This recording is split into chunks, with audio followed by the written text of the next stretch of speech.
The Joe Rogan Experience. How many more things have they discovered in the East River? They haven't told me, but there is, I mentioned last time, a research vessel that was out there. And in this business, if someone makes a discovery on my property that's significant, they don't talk about it. They don't want anybody to know about it. But there was a discovery made, not by Dirty Water Don, or Don. He's still out there, and he's found all kinds of stuff. He posts it on his Instagram, stuff that he does find. And he's found it in the exact same place that you were told that the museum dumped it off. Yep. And I posted a letter, or part of that report, that I was hoping that if somebody, I like people to think, here's where it's located, okay? Here's where it was dumped. And it said at the same point where they dumped it, where AM&H dumped it, is where the New York City hospital dumped their stuff. How hard would it be to go to the hospital and go, look at your records and tell me where you used to dump stuff in the 1940s? Just find out. Just ask them. AM&H ain't going to tell us. Right, but if you know the location where Dirty Water Don found that stuff, it's got to be in there, right? Oh, it's in there. Can you go to his Instagram, Jamie? So, no, it's in how there. many different things has he recovered so far? I think he's There's found at least 2. mammoth and bison and a jawbone. It could be a horse. I haven't seen any of it with my own eyes. I haven't. It's And how much did they supposedly dump in that river? 50 tons. That is so crazy. And here's what I was going to tell you. Someone with a research vessel with side scanning sonar and all that stuff apparently found something. I found a mound in the river. It's like 100, Drew probably knows better than me, 100 feet long, 40 feet high. Whoa. 60 feet wide. Now, that wouldn't be 50 tons, but it could be a whole bunch of other stuff. And that's why the report said this will be a significant challenge to future archaeologists. This was written in 1949, to future archaeologists. And I'm going, wait, archaeologists are human things. We're talking about paleontology, which is bone things. But AM&H is the one that called it archaeological exploration. So do they have human bones as well? Hypothetically. So hypothetically, on your property, they found human bones too and just dumped them in the river? If you... Why would they do that? Why don't they come clean with the saber-toothed tigers? What do you mean by come clean with the saber-toothed tigers? Well, the experts out there will tell you that saber-toothed tigers weren't found in Alaska. But you have found saber-toothed tiger skulls. Well, so have they. I have a correspondence posted recently, 2 pages, that's filled with unbelievable things that... yeah, that's one right there. That's Dirty Water Don says that this is the lower jawbone to a steppe bison. Yep. He's got some other stuff in there too, right, Jamie? Like maybe a tusk or something, some other things? Yep. Yeah, look at that bone. Steppe bison, tibia. So what are you saying, though? Why would they dump off human remains? They say that, well, the letter says we have yet to find any human remains, but we found spear tips. Well, we found mammoth bones with spear tips in them. We found that stuff. Do you have a photo of a mammoth bone with a spear tip in it? Yeah, my daughter's holding up a big mammoth hip bone, and it's got a spear. Where's that?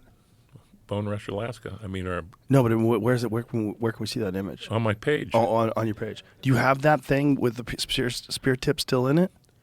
Spear tip's out, but we have the bone. We have we have a couple bones like that, Joe. Why'd you take it out? You're supposed to leave it in fact, there. I posted a picture of 12, or I think it's around 12 spear points that were sent to AM&H that disappeared. Shit disappeared. Well, you know what? I was talking to a guy the other day about this, and he was saying that he thinks what happens is, Dan Richards, that it goes to wealthy people. Oh, yeah. The wealthy people offer them a bunch of money, wealthy donors. They want to get it for their collection. And he was talking about a bunch of different stuff that goes missing. I have a letter I just posted here just in case we wanted to talk about it from Childs Frick, who was head of AM&H back when this was all going on. His dad was Henry Frick. His dad was the most hated man in America for a while for killing his people. He was a steel guy, a steel industry founder. Killing his workers? Yeah, they wanted overtime pay, and they didn't want to work so hard. And he brought in the gang, those hired thugs, the Pinkertons or really? Whoever it was. And murdered people? Yeah, I don't know how many they killed of his guys. He was ruthless.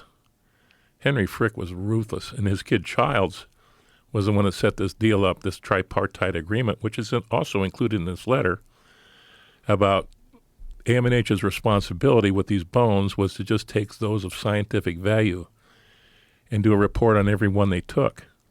They took over 40 years. They took tons and tons and tons of them. Did no reporting, nothing. Dumped 50 tons in the river because they didn't have a place to store them, apparently. Or didn't care. So crazy.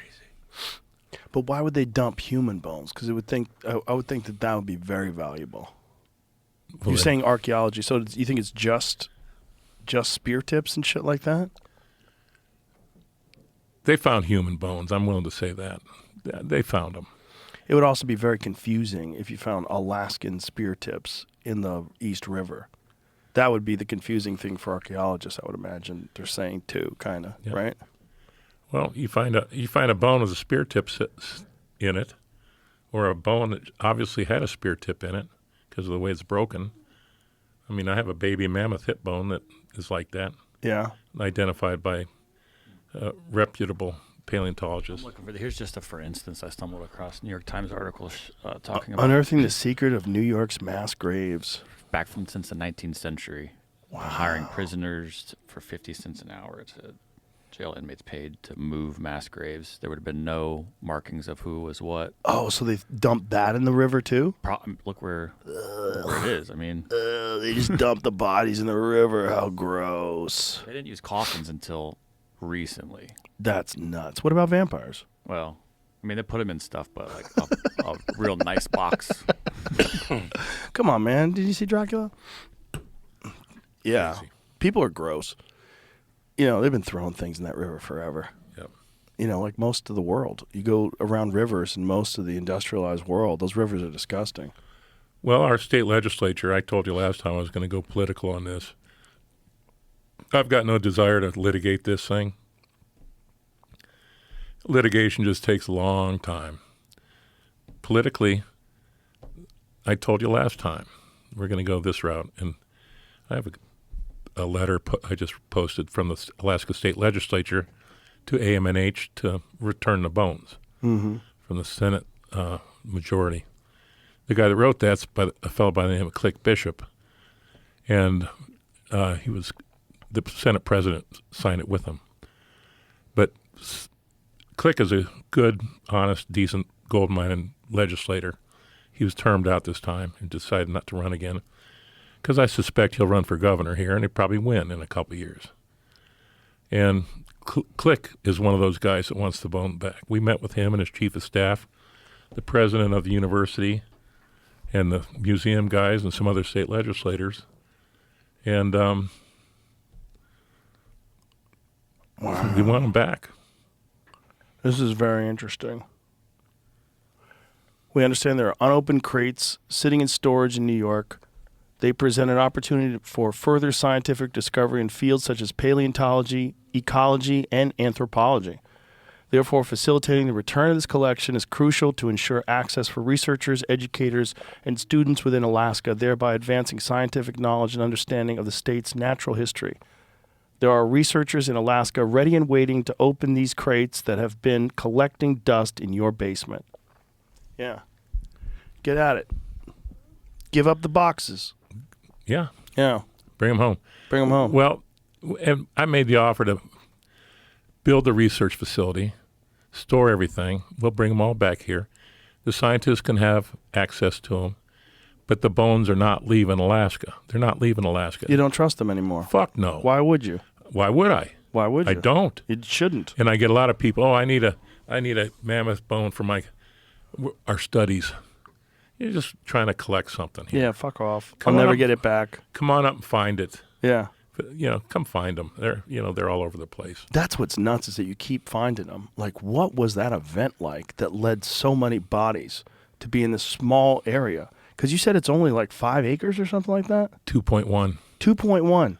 Yeah, we added maybe another 0.1. But there's another area that you said that's a little larger? It's downstream. Makes this one look like a piker. How big is that area? It's a mile long. Whoa. This is only and you're finding them there, too? Oh, yeah. So this main area where you're pulling most of this stuff is only 2.1 acres? Yeah. That's crazy. That is, what a dump of bodies it must have been. Yeah, it was incredible. So when we started back down at the mouth and headed up the left limit, we hit some fairly modern-day drift mines on that side until we got farther up. And we went all the way up to where we had been set up before, and we crossed back over, tracing this back channel, because that's where the gold was. We didn't get maybe 50 feet, and we were finding these steel tubes sticking out of the ground. Well, that's how they used to melt permafrost, but this was virgin ground that had never been mined. So we kept going, and we found some pretty significant things over there, and we're on the hunt. I mean, imagine what the event must have looked like to lead all those bodies in one small area. I mean, it only makes sense that was a mass extinction event, right? Am I wrong? It went over thousands of years because we've dated anywhere from 40,000-year-old bones to 12,000-year-old bones in that deposit. Wow. So everything kept dying there. So it might have been multiple events. Yeah, might have been. Well, that was one of the things they thought about the Younger Dryas impact theory, right? They think there was multiple times where that happened. And then I wonder what the population density was like of animals back then, too. Because if you do have these enormous animals that are very difficult for predators to hunt, and they manage to get into large numbers and they can defend themselves. Like if you have a large population of woolly mammoths and bisons and steppe bisons and fucking saber-toothed tigers up there, what the fuck did that look like? Like, if you're finding that many bones, imagine going back in time 30,000 years ago and just being a fly on the wall and seeing what life was like back then. Well, we can't seem to find anybody that's willing to come up there and study it. I've made all these offers, Do you generous think it's because offers. of the restrictions? Because they're scared that you're going to own everything and you're going to...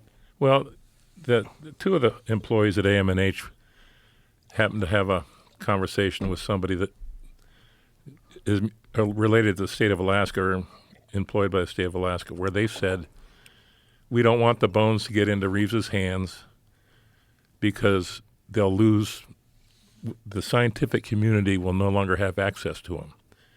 And they're real valuable, and we think he's going to sell them.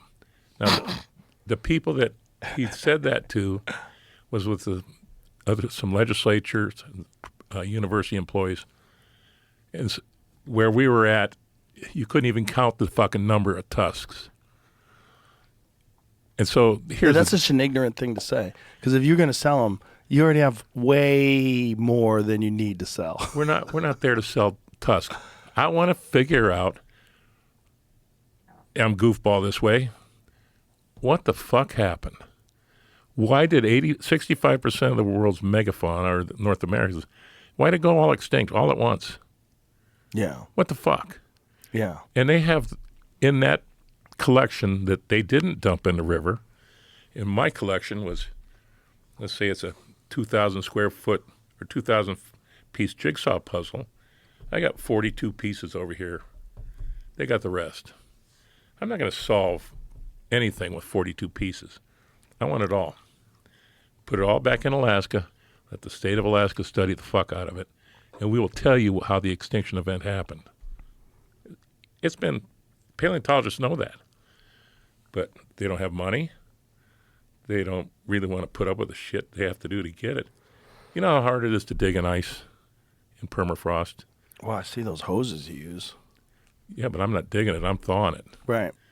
Take a scalp. You know how the paleontologists see them on TV with the little scalpel and, toothbrush and shit. That don't fly around there. You gotta melt it and get it the hell out of there. And that's people criticize for how we do it. But if we don't do it, we don't get it. And we're not going to use mechanical equipment on it because I don't want to destroy it.